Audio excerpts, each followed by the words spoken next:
My name is Michel Bauwens. I'm a Belgian. I have 4 children. I live in Chiang Mai, northern Thailand. And I was the founder of the P2P Foundation, which is an observatory of all things peer-to-peer. And I mean trans-local self-organization. So the capacity to create non-physical cooperation and commons, if we do this through the digital, that we are stronger if we have mutual resources, common knowledge, common open source code, common designs that we can rely on together. So peer-to-peer in the commons is what we look at and how that influences everything. And so I have a wiki with 40,000 articles about this in every domain, wiki.p2pfoundation.net. I have a Substack, fourthcivilization.substack.com, where I write every 2-3 weeks about what it means in terms of social change. And if you're related to Web3 in some capacity, I was the first and last person outside of the Cyberpunk mailing list that talked to Satoshi Nakamoto.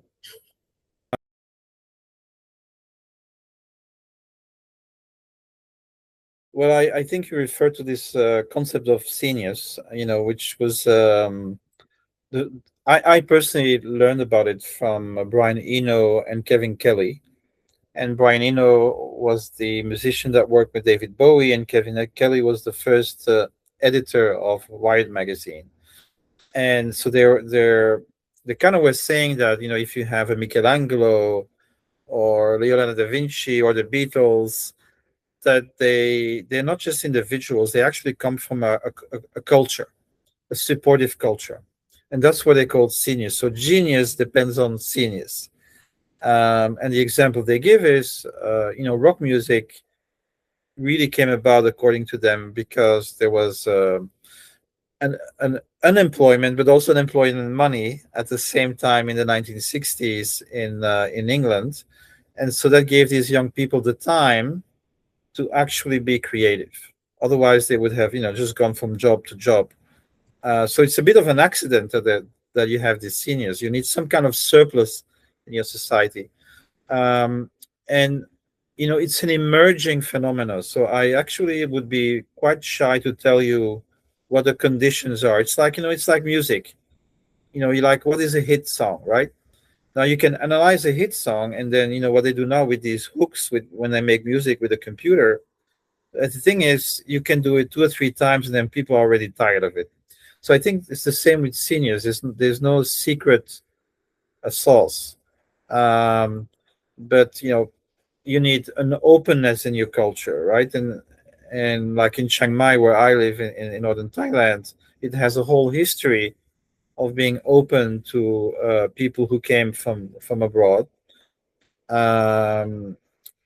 Again, a bit like in England in 1960, it has a very cheap way of life. In Paris, even though it's an attractive world city, but it's very expensive. People don't have place. It's it's busy. But of course, we all have to try and find what that source is in a particular place. Maybe I want to tell you a second thing is that, of course, now we live in the time of the internet, and so maybe there's a different way of looking at seniors than in the past, right? In the sense that maybe we can have distributed seniors. It's worth thinking about, where you have like a mini seniors in Paris, and then you have a mini seniors over there, and a mini seniors over there, but they're somehow interconnected. And I often refer to Jordan Hall, who has a concept called the civium, and his claim is, and I find it very interesting, is that because of digital technology, we don't need cities necessarily to create a seniors, to create that network effect. So you could do it outside of a city. Now, I heard that you live in the suburbs of Paris, and who knows that that's actually also an interesting place to do things. Um, but anyway, yeah. So I think it's important to think of seniors as not just something physical, but also something that can reinforce each other translocally, right? What I call cosmolocal. cosmolocalism is the idea that what is heavy should be local and what is light should be global and shared. So the idea is that our neoliberal global system is at this not really viable in the long run because we use too much resources. So the extractive is not in balance with the regenerative. And so we are going to need to do much more local production closer to where people are, to avoid these global supply chains. I think it's particularly interesting to think about this, in the context of the current war, because we see it. The oil, the fertilizers, the sulfur, all these supply chains are disrupted with very serious consequences. So cosmolocalism is about, where does our food come from? Where does our energy come from? And it should be more local, but we should work together on a planetary level around science, technology, learning, knowledge. And the basic idea is, in a digital network, any innovation anywhere in the network can be applied in every node of that network, right? So you have like an eco village doing, I don't know, some kind of farming, let's say permaculture, but they're learning from the 2,000 permaculture centers in the whole world, not just from themselves, right? So, and this is in a way, it's like a ecological accelerationism. It's like a regenerative accelerationism. I think Benjamin Live talks about it, regenerative accelerationism, right? It's this kind of ideal synthesis between people who are embodied, in their territory, like in a bioregional context, but their brains and their cooperation is at a global level. And to find the ideal combination is really what cosmolocalism is about. It's don't give up on the planet. Americans send shrimps to China to clean the shrimps, and then the shrimps can come back. That's not a good thing. It's too expensive for the planet. So we have to start thinking in a different way. And I think the crisis is going to accelerate the need. And it's especially interesting for Europe and the US because, in a way, we need to reindustrialize. Well, we can't do it in the old way. We can't compete with China. We can't just go back to, but so we have to find new ways to get out of this crisis. And I think it will be distributed manufacturing and distributed production. And it needs its own culture. And, we need a genius for that.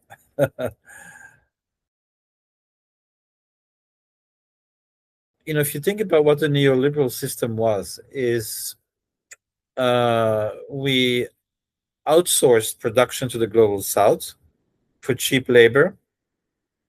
Then we did mass migration to have cheap services.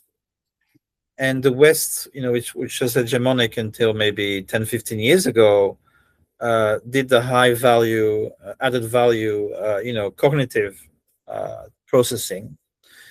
And that and then it also inhibited, a lot of countries in the global south to actually develop themselves, right? And so that's really a problematic model. And I think that is the model that is kind of collapsing right now. So the West, and I say we, I don't identify with it, but of course I come from the West. The idea that this is a long-term system is now dying. And of course, China is an interesting model in it, in terms of this kind of unique combination of planning, markets, and cybernetics, which is applied at the societal level. And in the West, we can do it. We only do it internally in the big companies. We don't do it for the common good. And I don't want to idealize China in that context, but it was efficient, and it worked, and it changed the balance of power. But I still think that China is not yet in a position where it's actually able to live in a balance with the natural world, right? So it's successful, but it's still successful in the context of modernity, of actually overusing matter and energy. And I'm not convinced that this model will be able to do it. And so what we are proposing with cosmolocalism, is a different way of thinking about the world order as an archipelago of regenerative projects. So you will still have nations because people live together geographically, but we can also organize translocal nations, network nations, but not like Balaji Srinivasan, who it's also about creating these merchant cities and where you become a member of a corporation. I'm thinking in connections between, eco villages, between permaculture communities, between renewable energy cooperatives, um, and create a digital unity, and digital forms of nationhood where people actually feel an identity that evolves from this collaboration and this common goal, which is actually saving the planet. So that's kind of the difference between, modernity and what we propose is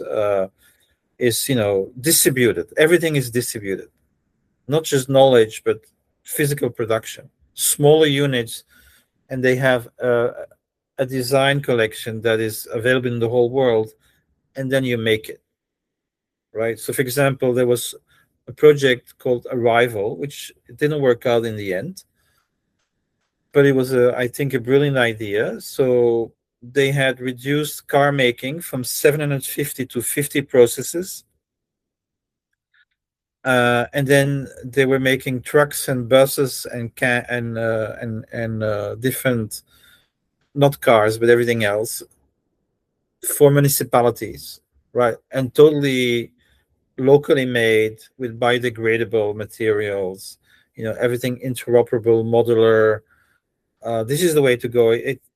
It's not working out as yet, this particular project, but I heard that Chinese EV producers are actually have a open source factory in Barcelona. I need to know more about it, but I'm interested in finding out more about it.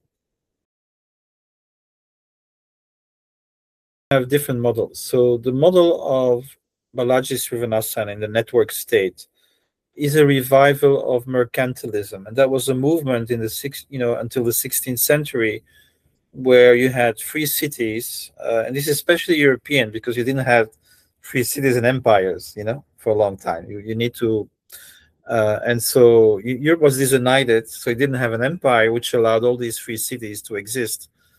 In Italy, the city-states, in Flanders, Bruges and Ghent, the Hanseatic League, right? And there were independent cities first run by the guilds, and then by the merchants when they became stronger. And I think that's what he wants. He wants cities that are run by corporations. I find that personally regressive. I think citizenship is a great advance, political equality. And like Liberland, I'm not saying it's not interesting, and go ahead and try, but you need money to vote, right? So it's $1 one vote. If I have 5,000 and you have 100, I have 50 more times more votes than you. So I personally find that regressive. I don't think that's the future. So then the second model is the network nations model, which is defended by Primavera de Filippi and a group of researchers, and I sometimes part of it. So that's network.nations on the internet, and they are more about creating territories, and they're not like that. They're not just company run territories. Um, I'm not sure that I the same or slightly different. So I would like to see trans local federations. Like, I don't think we need to be in the same physical location. I think we can have a number of villages that do something together. Either they do all the same, like Eco Village Federation, or they are complementary to each other, but they create a common digital identity. And this is what I call the archipelago of regenerative projects. And I think they will coexist. I don't think we can abandon geographic existence. We have bodies, we need to be embedded in a bioregion or a nation.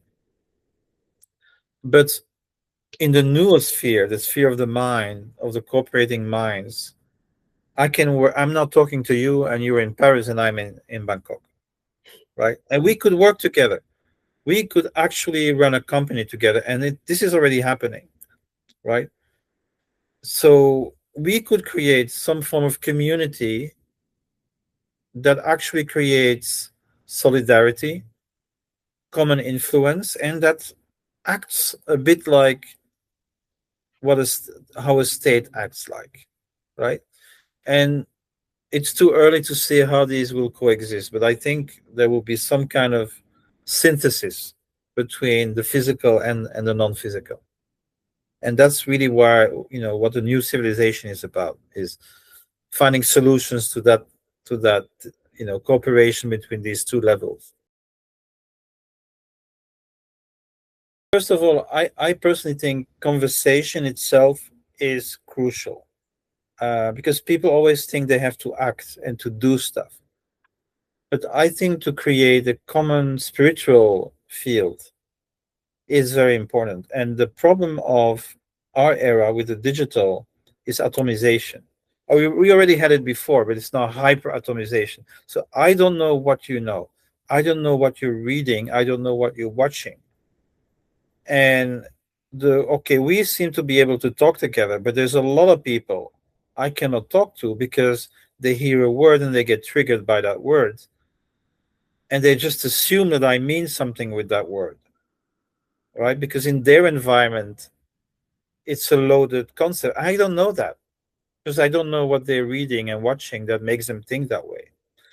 And so the idea to create a social coordination mechanism, this is a concept from O.G. Rose that you can find, I think is very important. Now, second thing is decision making. But I want to give a warning. When people say democracy doesn't work, it's not that necessarily because our methods are wrong. It's because that we have no power. The power is in transnational finance. They can move, and decide the economy. So the reason we have a crisis of democracy, in my view, is not just that we need to renew the voting mechanisms or whatever. We also need to say, well, do we actually have power, right? And that's why I go back to our previous discussion. We need to create linkages with power. So that's why I dream of this archipelago of regenerative villages, because you think about, like, where's our food coming from? Where's the renewable energy coming from? We cannot assume that we're always going to have these huge numbers of people, right, who live from the cognitive, because we're in crisis because of AI, right? Every new mode of production is very cruel. When we invent agriculture, we destroy the tribes. When we invent industry, we destroy the peasantry, right? Now with AI and robots, we can make a lot of people obsolete, potentially, right?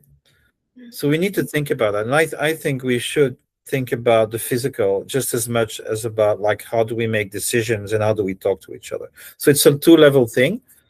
Yes, we should talk together, but also we should think about, like, how do we create new forms of solidarity with each other.